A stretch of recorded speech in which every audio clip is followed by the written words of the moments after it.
Good evening, everybody. Welcome to our Thursday night Anamkara meditation program. With all my heart and with all my love, I welcome you to our program this evening. And so thank you so much for joining us on this Thursday night. And as we're coming up to Valentine's Day, and this is a program that we usually do some readings and contemplations, we'll be doing some love poems to and from God. So we'll get into that in a little bit. We're going to be starting with the opening mantras. And the mantras, as we've spoken about many times, they have that power of just opening the spaciousness of awareness. And you might think of that as really the spaciousness of the heart of our being. It's the spaciousness of the heart. It's the spaciousness that then can be really present with the fullness of love that is the very root, the very essence of who we are and what our highest nature is. So we start with the opening mantras in order to really set aside the mind and all the things that we've been engaged with through the mind so that we can come home to simply being fully present. And in that presence, knowing the fullness of love that is the divine, that is your divine nature. So we'll start with the opening mantras.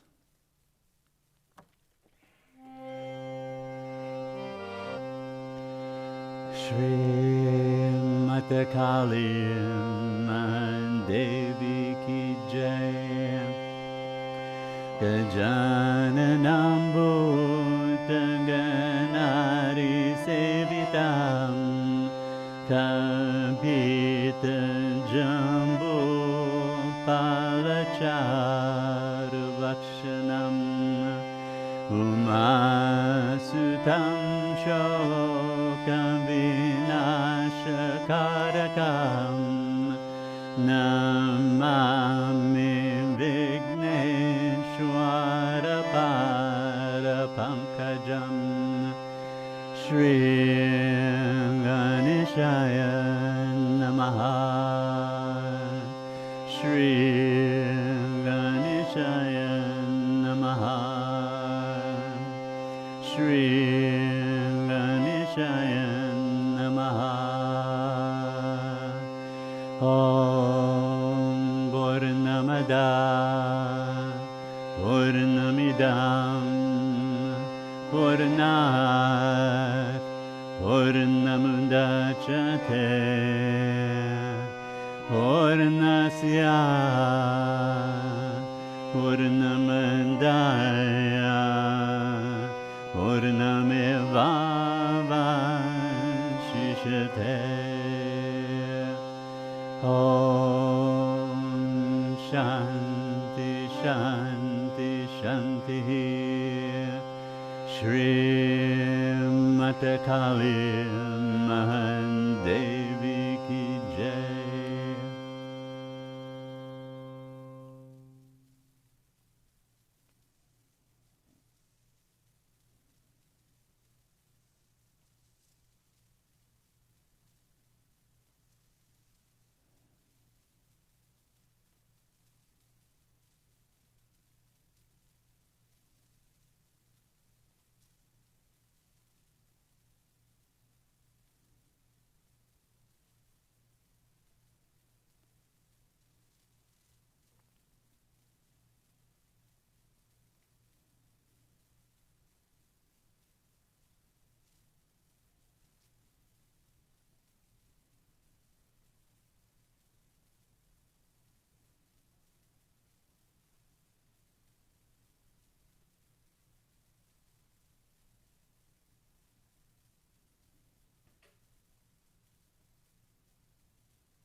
So once again, with all my love, I welcome you to our program this evening. So glad to have you here. And, you come with the fullness of your being, the fullness of your divine essence. So that's all there is. We may get identified with the mind, we may get caught up in this feeling, that role, these things, but it never changes the truth. It never changes that. It's always who you are. And so it's always something we can come back to like that. It's never gone. It's never far. The truth is the same. Always. That truth of the oneness. That is your divine nature. So everything we do through Anamkara and the practices, and through all practices, through all traditions, is to come home to that direct knowing, that direct recognition. And the path of love. Oh, the path of love. That's what we celebrate this evening through the writings of great poets, saints, and mystics that invite us right into that heart space of direct knowing, of being one with that, of feeling that, not as a concept, but as the felt presence, the felt reality. That's the truth we want. That's where that, what Eastern traditions, the yoga tradition would call rasa, the sort of nectar, the flavor of that. So we want that. And that's what shines through the words of these great beings. And so I thought, because we've got Valentine's Day coming up, it's a great time to celebrate that. And I'm going to be reading some selections, and as people who know me know, I particularly recommend and really like this collection. And it is a collection of poetry that was translated by Daniel Ladinsky. And it's called Love Poems from God, 12 Sacred Voices from the East and West. And Daniel Ladinsky has also done great translations, renderings of Hafiz in several volumes of the work of the great poet saint, Persian poet saint Hafiz. And just a delight to encounter his way of capturing not just an accurate translation, but to capture that rasa, that love that connects us, and that the poet saints were really trying their best to communicate. Now, last week we were talking about how words just can't go to that direct experience. So poet saints, mystics, sages of all traditions have used symbols, myths, metaphors, poetry, music, to try and help communicate that sublime essence of what it is to dissolve into that experience and to come back and try to give it away. So these poet saints, that's what we'll be tapping into. And I thought we'd start with Hafiz because he's such a delight. And so Hafiz wrote, "The true nature of your beloved." He said, "Know the true nature of your beloved. In his loving eyes, your every thought, your word, movement is always, always beautiful. Everything about you, everything is held in that divine embrace." That's what we'll hear over and over again from the sages and the mystics, that vision that when God looks, all he sees, that divine presence. So this is another poem by Hafiz. And this is called Tiny Gods. So he writes, "Some gods say," well, the tiny ones, "I am not here in your vibrant, moist lips that need to beach themselves upon the golden shore of a naked body. Some gods say, I am not the scarred yearning in the unrequited soul. I am not the blushing cheek of every star and planet. I am not the applauding creator of those precious secretions that can distill the whole mind into a perfect, wincing jewel, if only for a moment. nor do I reside in every pile of sweet, warm dung born of earth's gratuity. Well, some gods say, well, the ones we need to hang, your mouth is not designed to know his love. Love was not conceived to consume the luminous realms. Dear ones, beware. Beware of the tiny gods frightened men worship to bring an anesthetic control and relief to their sad days.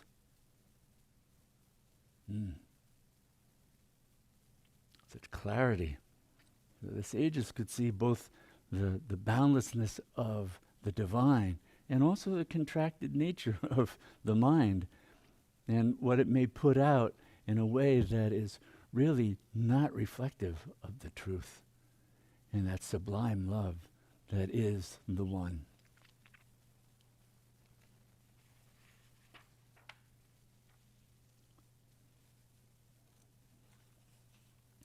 And that's often hard for the ordinary mind to get a hold of. How is this divine that is the very nature of love? That's the experience across all traditions of sages, saints. When we dissolve into that unity consciousness, there's just this radiance of love. There's not even a perceiver. There's just that. So how does everything else in this world happen? Well, St. Catherine of Siena writes, I talk about it sometimes with him, all the suffering in the world. Dear God, I have prayed, how is it possible? How is it possible? All the horrors I have seen, the atrocities you allow man to commit when you, God, are ever standing so near and could help us. Could we not hear your voice say, no, with such love and power, never again would we harm? And my Lord replied, well, who would understand if I said that I cannot bear to confine a wing and not let it learn from the course it chooses? But what of a man walking lost in a forest, weeping and calling your name for help, and unknown to him, he is heading for a covered pit with sharp spears in it that will maim his flesh when he crashes through the trap? Yes, and why don't I remove every object from this world that could cause someone to weep? Yes, why don't I speak in a way that could save a life? I opened up my hand, and the infinite ran to the edges of space, and all possibilities are contained therein. All possibilities, even sorrow.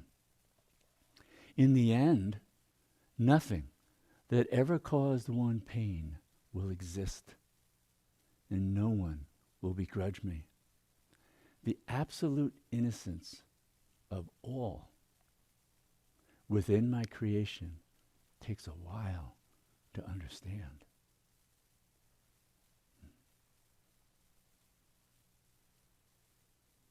How exquisite. St. Catherine's vision, seeing that boundless love, even expressed in what the Creator allows creation to create, to unfold, because it's all the divine. It's all that. And the place beyond the suffering, that is the divine. The divine knows that's the root essence of who we are.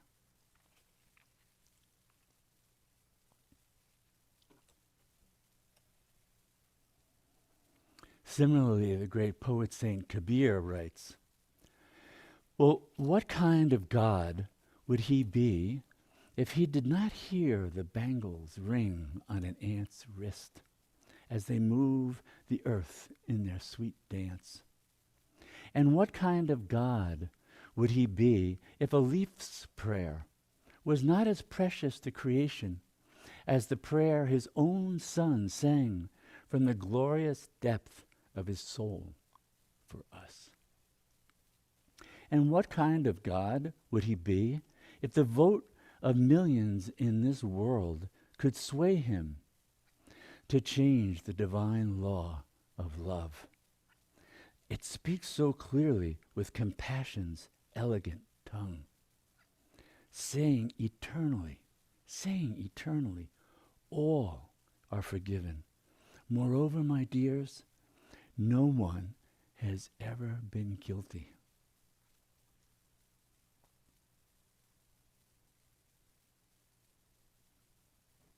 Oh, the unfolding of the divine, so far beyond the mind's comprehension.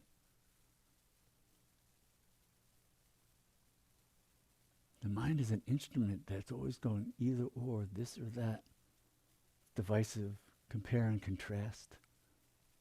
Here's this infinite embrace of all that is.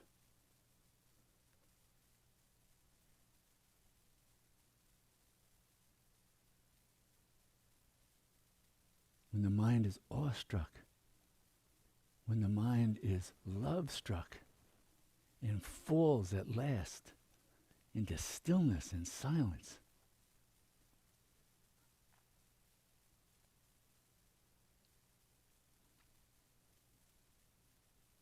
then it knows what can never be spoken.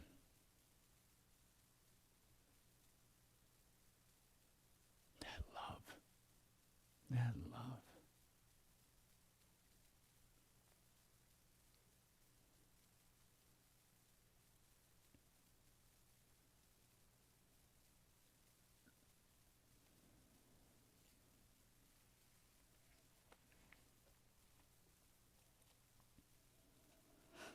The great 15th century poet saint Mirabai,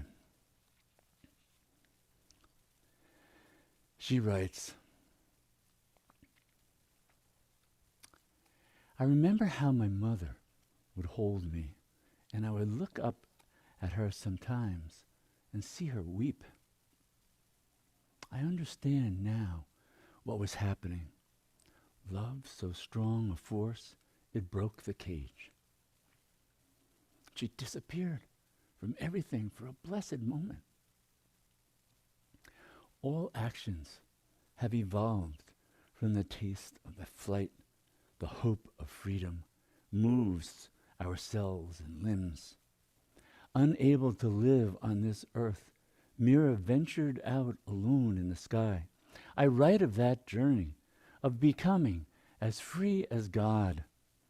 Don't forget love.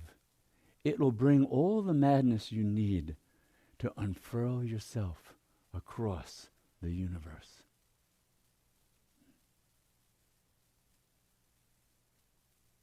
The love that sets us free. Sets us free of what? Boundaries. The boundaries that the mind creates. I'm this and not that. I'm not that. I'm this.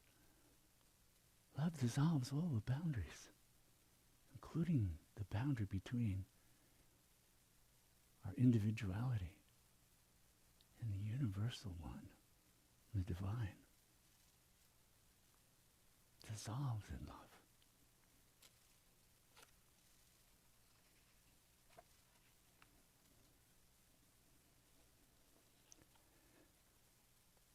Mira also wrote a poem called Keep Doing That. Love, you have wrecked my body. Keep doing that.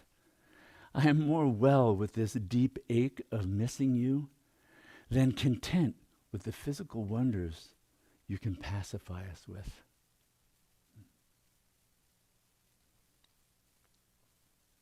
That deep ache, that longing, reminds me of another poem.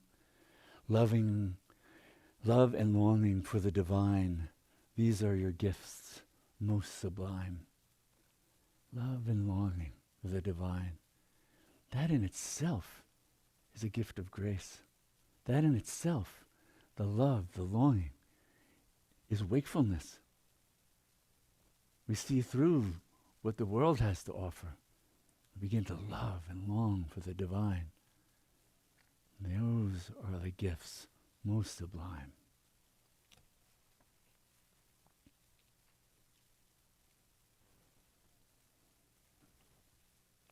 Another poem from Mirabai. The earth looked at him and began to dance. See, Mira knows why, for her soul too is in love. If you cannot picture God in a way that always strengthens you, you need to read more of my poems.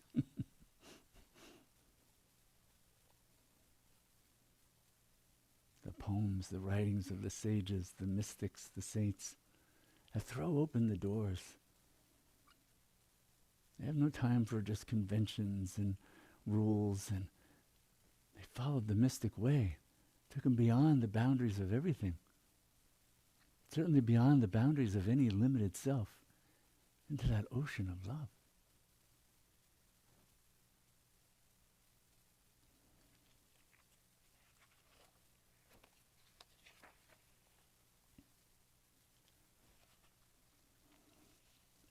And the great 16th century Christian Saint Teresa of Avila, the great passionate lover of God.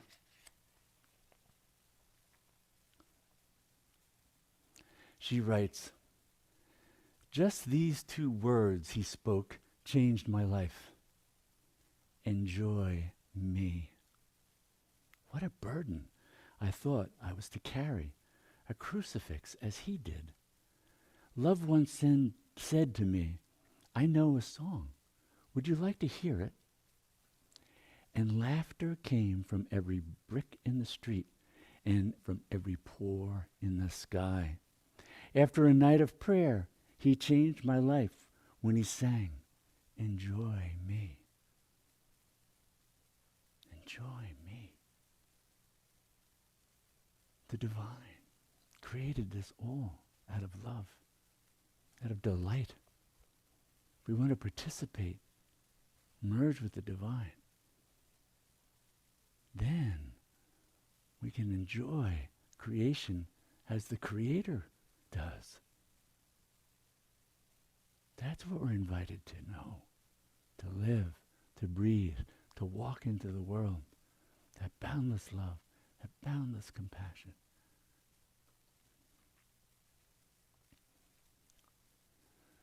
Saint Teresa also wrote, "How did those priests ever get so serious and preach all that gloom?" See, I don't think God tickled them yet. Beloved, please hurry.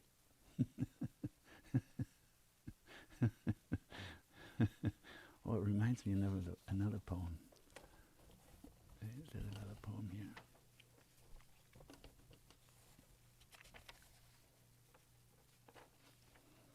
High on a ledge in a temple, sparrows happily twitter and mate. They know this joyous act of worship. Why not the somber monks below?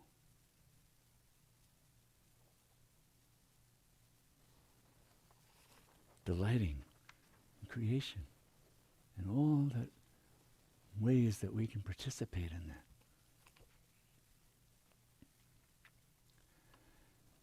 This too is from Saint Teresa, as I found the source. See, when your soul was born, it was like a still ocean that had yet to experience its infinite life. God then came to the shores of our souls and gazed upon the immaculate splendor of his divine heart created. He then took off his clothes and dove into us. Nothing on their own have your arms ever done. The movements of your feet are caused by the waves he stirred. Light baptizes life wherever it falls, and every religion and all upon this earth is its shadow. A shadow may move, but it has no real power of its own, though it can affect the weak and frighten them, and men can use that darkness to exploit others. As I found the source of all we do, As I found the source of all our desires, so humble God became, he admitted, yes, I caused all things.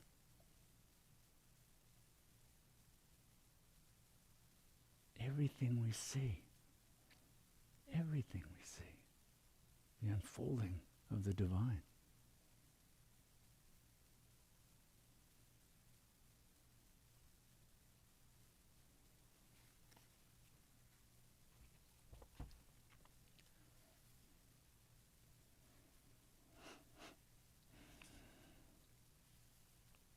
And St. John of the Cross writes, at last the time came for the bride to be with him.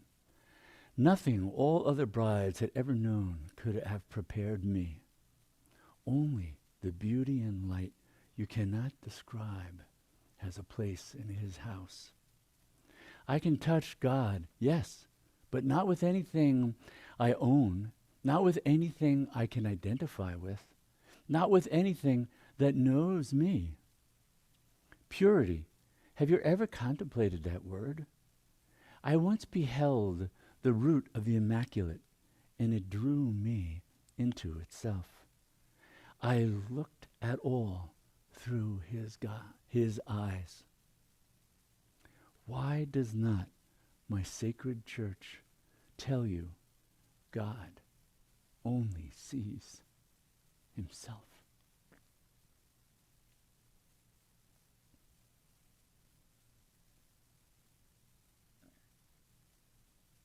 So look in the mirror, but look in the mirror through God's eyes. Look in the mirror and look at your eyes. Say, God would say, oh, your eyes. They are mine. They are my very eyes. I love your eyes. I love your face. I love your cheeks. I love your hair.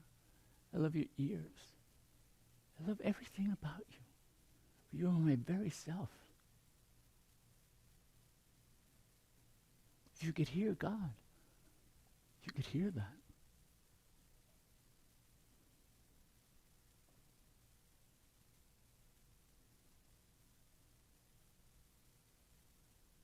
This is the love we're invited to know.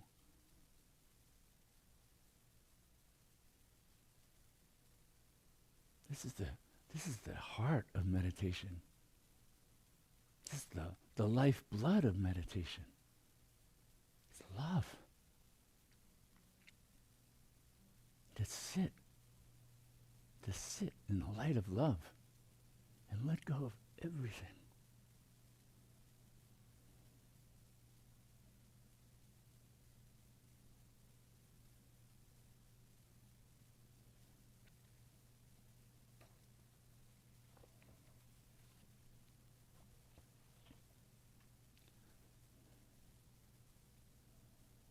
St. John wrote his poem, If You Love. You might quiet the whole world for a second if you pray. And if you love, if you really love, our guns will melt.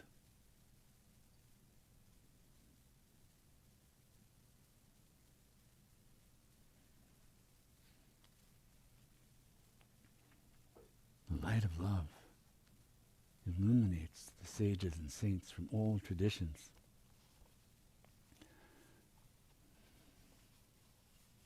An ancient Gnostic gospel says, it is I who am you, and it is you who are me. And wherever you are, I am there. For I am sown in all, and you collect me from wherever you wish. And when you collect me, it is your own self that you collect. Your own self, the divine. That's all there is. All else is a play of the mind. Who created the mind? The infinite. For knowing limitations, separation. To come home to the truth, to to come home to the heart. It's to come home to that love that holds all. Nothing, no one left out. Nothing, no aspect of you left out.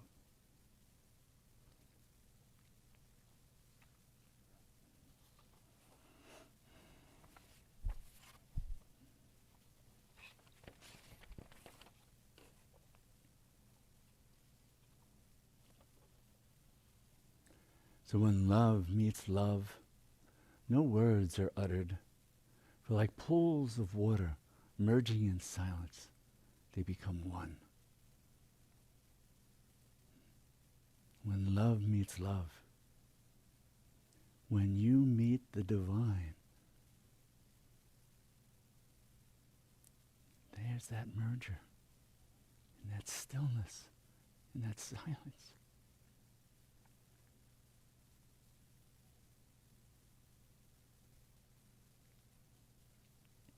So let the flames of love cleanse you of all clinging to illusion. Let love illumine the truth. Love is the most precious gift. Love is the most sublime path. Love is the most profound meditation. Love, the highest attainment. In love, the fullness of compassion. In love, timeless patience. In love, unbounded awareness. In love, all is illuminated. In love, vast spaciousness. In love, form and emptiness embrace. In love, I and thou disappear. In love. In love.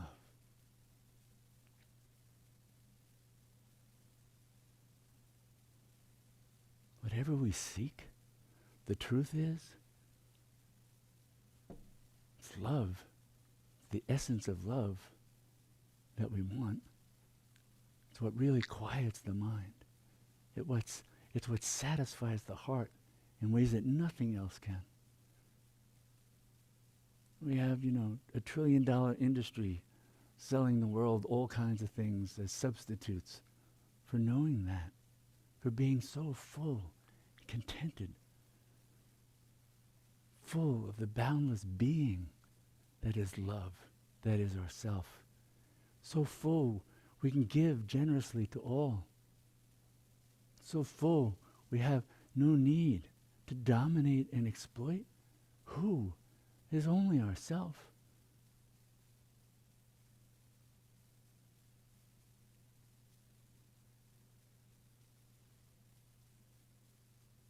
Better to have the vision that delights in seeing, oh, and there's the divine, and there's the divine, and she's the divine, and he's the divine.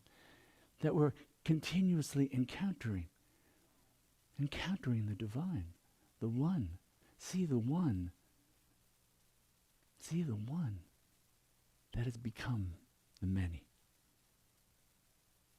That's the eye of love. That's what we're invited to know, to live into the world.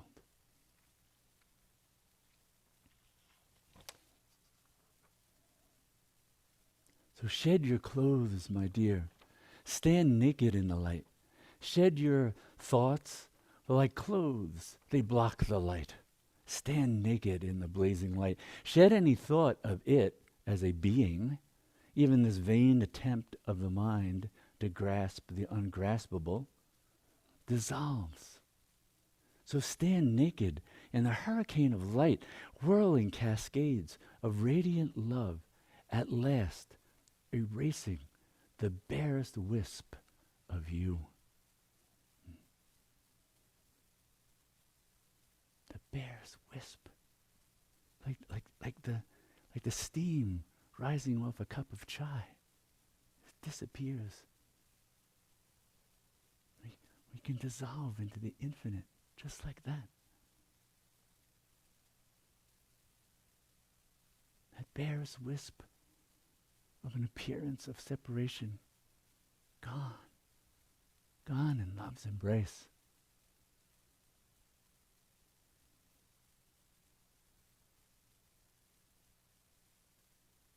That's why the divine has given us this amazing vehicle of a mind and body that can know that, dissolve into that.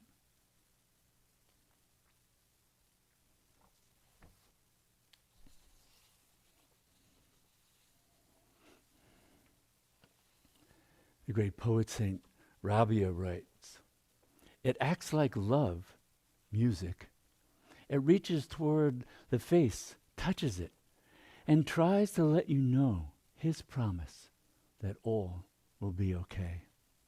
It acts like love, music, and tells the feet, you do not have to be so burdened. My body is covered with wounds the world has made, but I still long to kiss him, even when God said, could you also kiss the hand that caused each scar? For you will not find me until you do." It does that. Music helps us to forgive.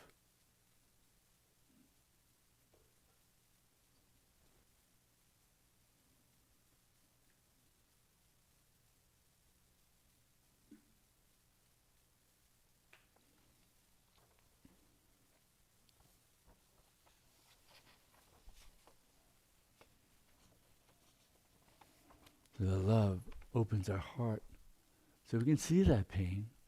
We can see. We don't go blind to it. We have that compassion. It awakens us to the suffering of all beings, even as it wakens us to that domain of being free of that suffering, that we might invite others to know that and become free of suffering. But we respond. The love quickens our heart. I heard the cries of my beloved outside my door this morning. Throwing open the door, there she stood, a little girl dripping the blood of violence, suffering and pain. She entered our home to be embraced, washed clean with love and tears. I heard the cries of my beloved outside my door this morning. Throwing open the door, there she stood, a young woman, starving, deprived, tortured, battered, and bruised, with pleading eyes. She entered our home to be fed, nurtured, listened to, and looked upon with loving tenderness. Well, I heard the cries of my beloved outside my door this morning. Throwing open the door, there she was, an old woman, crumpled, abandoned, homeless, covered with the filth of human neglect. She entered our home to be drawn out, held close and warmed, her life rekindled, her gifts of wisdom appreciated. So listen.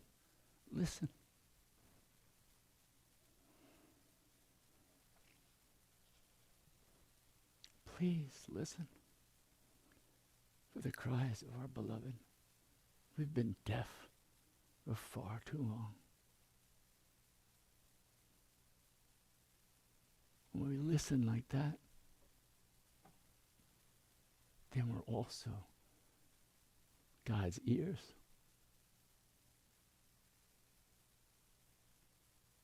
To see the world as the divine is also to hear the divine in the world.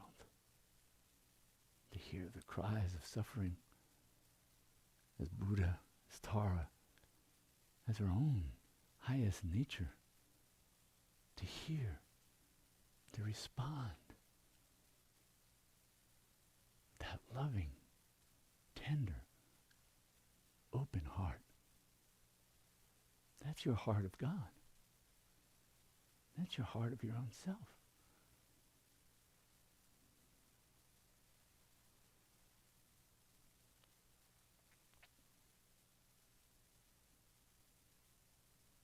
And the music that Rabia spoke of, that heals in that way, that brings us to the divine, the music of the divine. Well, mantra and chant is that. So we're going to be chanting now. We're going to be chanting Om Namah Shivaya and Shivaya Nama Om. Om Kali Ma, Kali Durga Namo Namaha. A chant to the infinite, your own nature. And more than a chant to it, the chant is it. Mantra is the throb of the infinite. It's a form that the infinite has taken to embrace us.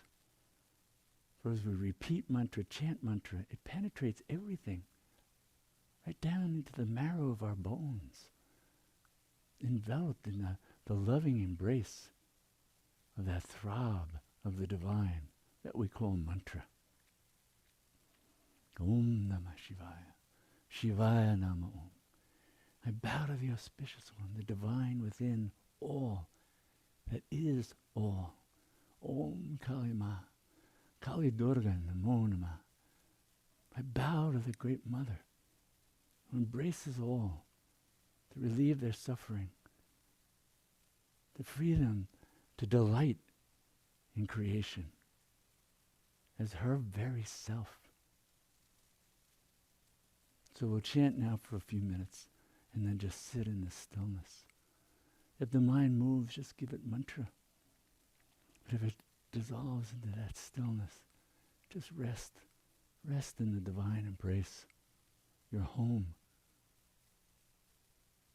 A home so vast, it includes the entire world. It includes the entire universe. Now we'll chant and meditate. Om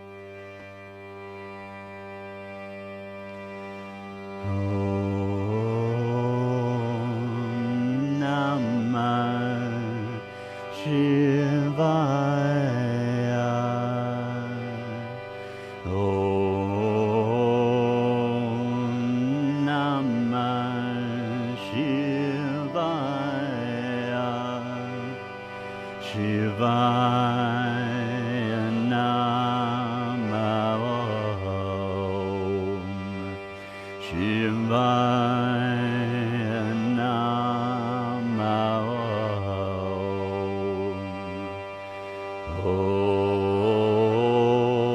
Om Kali Ma. Om Kali Ma. Kali Durga Namo Namah.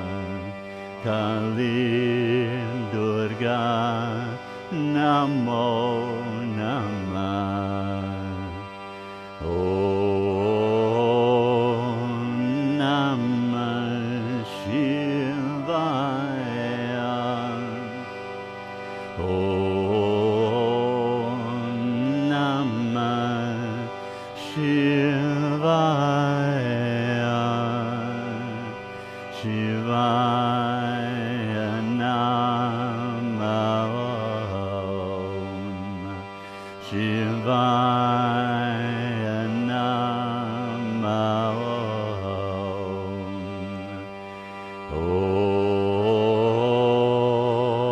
Om Kali Ma.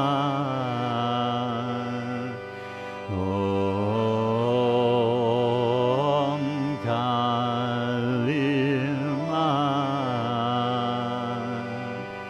Kali Durga Namo Namah. Kali Durga Namo Namah. Om Namah Shivaya. Om Namah Shivaya. Shivaya Nama Om. Shivaya Nama Om.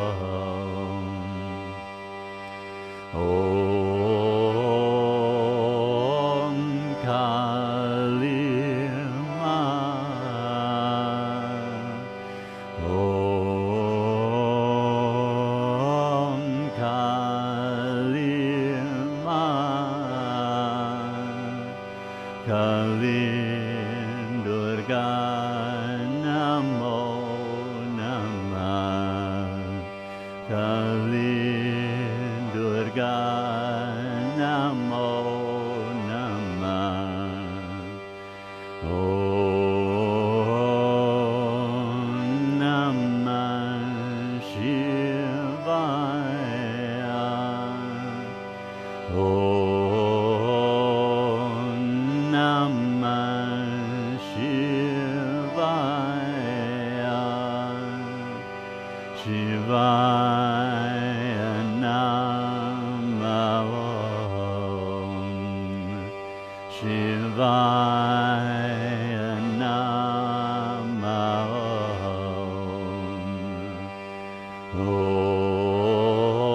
Om Kalima.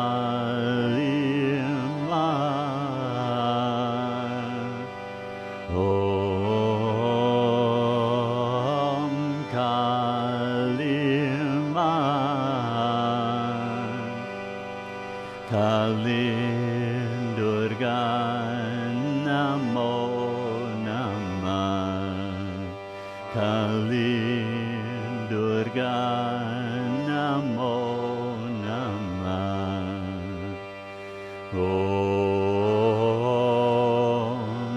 Namah Shivaya.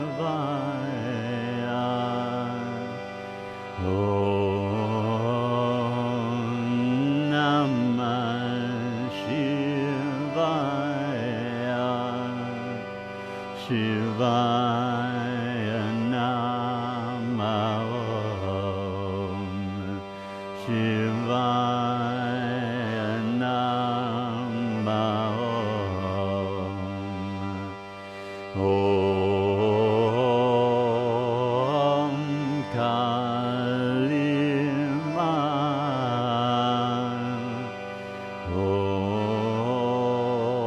Om Kalima. Kalin Durga Namo Namah. Kalin Durga Namo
So we end with this prayer. Then may all our practices truly benefit everyone, and may all beings know complete freedom from suffering. Namaste.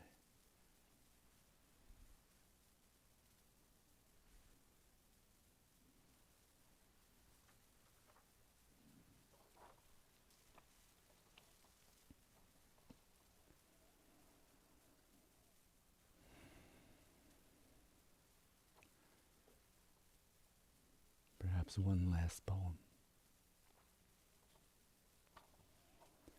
Oh, my beloved, here we are, in the sacred pre-dawn stillness, shrouded in silence, shrouded in darkness, like you, my beloved, shrouded in mystery. Countless centuries preparing the wick, lighting the oil lamp, and your radiant presence illumines the temple. This moment, outside of time, just the eternal, lover and beloved, worshipper and worshipped. Who is the wick? Who is the flame?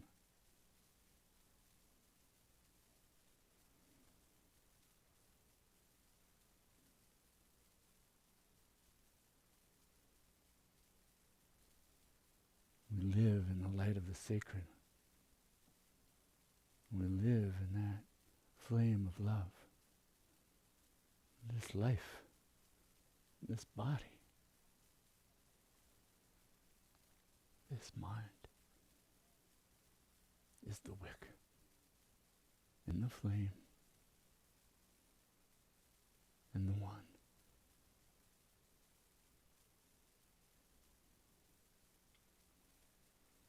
That's the truth of who we are.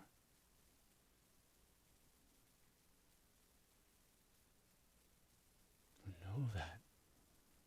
Walk that love into your everyday life, in every moment.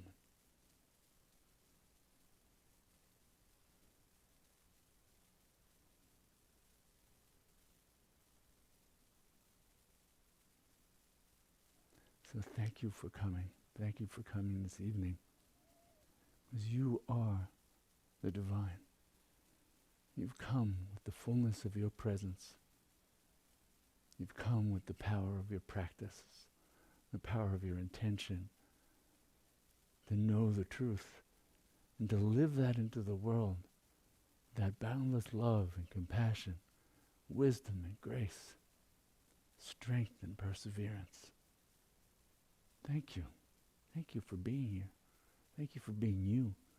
Thank you for walking this earth at this time with such a great heart.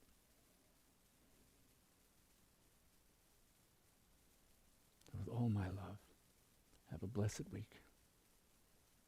I look forward to seeing you next week.